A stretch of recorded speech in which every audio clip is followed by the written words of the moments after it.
Alam nyo ba ang sekreto ng malutong na gulay pagdating sa chop suey mga boss? Tara, simulan na natin at ang mga lahok ay ready na. Sa kumukulong tubig ay i-blanch lang natin ang ating mga gulay. Mga 1 hanggang 2 minuto lang gaya ng nakasanayan. At kapag okay na sila, ay agarang hanguin na rin natin para hindi na lumabsa. Sa kaparehas na kawali ay nagisa lang ako dito ng bawang at ng sibuyas. At kung maaari, ay huwag kadamihan ng mantika. Para lutong ng gulay ay ating makuha. Naglagay lang din pala ako dito ng ilang pirasong manok at ilang pirasong hipon mga boss. Dahil yan ang magdadala sa natural na meaty at lasang umami. Ituloy lang natin ang pagsangkot siya hanggang sa ang manok ay medyo maprito na. Sunod, ay ilahok na rin natin ang mga hipon. Pero agaran ay hanguin na rin natin sila. Dahil yan ay kukunat kapag ang luto sa kanila ay napasobra. Next, ay ilagay na rin pala natin ang mga gulay mga boss.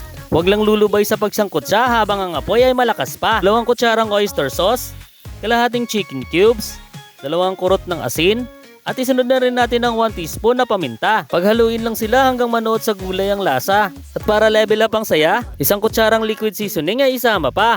1 kutsarang patis at sa apoy ay umalalay na. Dahil pampalapot sa gulay ay atin ang ilalagay. 1 kutsarang cream of mushroom at ang cornstarch slurry nga pala ay dapat naka-ready na. Dahil kakain din ito ng oras, kapag on the spot ay naglulusaw ka pa. Malalay lang din sa paglagay dahil kapag napadami, sa pag-a-adjust ay hindi din madali. Ang ating repolyo ay sa panghuli na mga boss. Dahil ang dahon na katulad nito ay mabilis lang din maluto. At nagdagdag lang din pala ako dito ng tubig. Dahil sa ang lapot ng ating slurry ay atin nang na-achieve. Full pack na yan sa pampalasa. Kaya naman ang ating hipon ay ibalik na.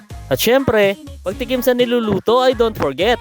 Dahil mas mahirap sa umpisa ay umulit. Plating na tayo mga boss. Sa pagluluto nga pala ng chop suey ay pwede pa po tayong maglagay ng sitsaro o snow peas, itlog ng pugo at pork meat. Meron din naglalagay ng laman loob ng manok or yung atay. Pero kung anong available meron kayo ay pwede na yan mga boss. Paglagay ng sesame oil ay huwag kakalimutin. Dahil Chinese style yan sa bango kapag inihain. Luto na!